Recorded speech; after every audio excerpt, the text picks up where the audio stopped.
Bonjour, je m'appelle Cindy. Je travaille à l'Institut Bergonié dans le service de médecine nucléaire et je vais vous présenter les différents types d'imagerie ainsi que le rôle du manipulateur auprès du patient. Alors, dans le service de médecine nucléaire, nous avons deux types d'imagerie, le TEP scan et la scintigraphie. Donc, le TEP scan, c'est la tomographie par émission de positons. C'est une technique d'imagerie utilisée en cancérologie pour le diagnostic, la stadification et le suivi des traitements. C'est un examen non invasif qui combine la médecine nucléaire et l'imagerie par tomodensitométrie. Alors, le principe du TEP scan, c'est l'injection d'un traceur, un produit radioactif dans le patient qui va ensuite émettre un rayonnement et que l'on va récupérer grâce à la machine. Donc ce produit se concentre dans les zones à forte activité métabolique, comme les cellules cancéreuses. Et la détection de ces concentrations permet de visualiser précisément les tumeurs et leur extension dans l'ensemble du corps. À l'Institut Bergonié, le TEP scan, c'est un outil indispensable pour évaluer l'évolution des cancers, faire le suivi des traitements et ajuster les protocoles. Alors, le TEP scan permet également de mieux cibler les interventions chirurgicales et d'améliorer la précision des radiothérapies, assurant ainsi une prise en charge personnalisée et plus efficace pour chaque patient. Et ensuite, nous avons la scintigraphie, qui est un examen aussi permettant de faire un diagnostic. C'est une imagerie fonctionnelle. C'est-à-dire que l'on injecte un produit, un traceur radioactif qui va permettre de voir la fonction de l'organe étudié. Et donc ce traceur injecté va émettre un rayonnement qui va être capturé par la gamma caméra et ensuite transformé en images détaillées des zones concernées.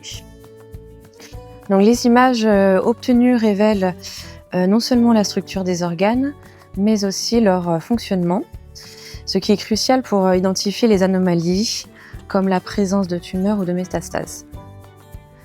À l'Institut Bergonié, cette méthode est particulièrement utilisée pour évaluer l'évolution des cancers osseux, prostatiques ou encore thyroïdiens, mais aussi pour surveiller l'efficacité des traitements comme la radiothérapie ou la chimiothérapie. Et en fournissant des informations fonctionnelles précises, la scintigraphie permet aux médecins de personnaliser les traitements et de suivre l'évolution des pathologies de manière continue, assurant ainsi une prise en charge plus précise et efficace.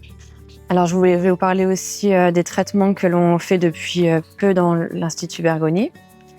L'une des avancées récentes en médecine nucléaire est l'utilisation du lutécium PSMA dans le traitement des tumeurs de la prostate. C'est un traitement ciblé qui permet d'attaquer spécifiquement les cellules cancéreuses sans affecter les tissus sains autour. Ce traitement représente un espoir immense pour les patients atteints de cancer de la prostate avancé. Pour nous, manipulateurs radio, cela signifie non seulement de préparer et d'administrer ces traitements, mais aussi d'être là pour accompagner les patients pendant des étapes souvent émotionnellement et physiquement difficiles. Le traitement au lutécium PSMA nécessite plusieurs séances et chaque patient a un parcours unique. Nous sommes à leur côté pour les guider, les rassurer et les écouter tout au long de ce processus. L'écoute est une part essentielle de notre métier.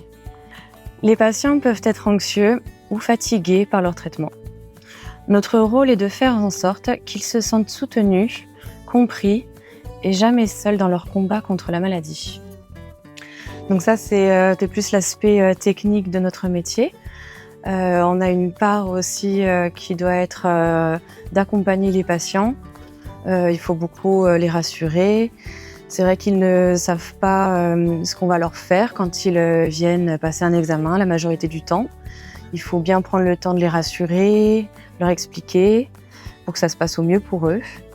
Et même, c'est vrai pour les patients qui connaissent déjà l'examen, ils ont besoin de nous aussi encore pour les rassurer parce qu'ils sont en cours de traitement, ils sont toujours inquiets quand même. Et c'est vrai qu'il y a ce côté très relationnel et humain que l'on doit apporter pour une bonne prise en charge du patient. Moi, c'est vrai que j'aime beaucoup cette spécialité de la médecine nucléaire parce que c'est très complet, c'est très intéressant et contrairement aux autres imageries que j'ai pu pratiquer, là, j'ai le temps de prendre soin du patient, de discuter, d'avoir un échange, sans être pressée par l'examen à réaliser.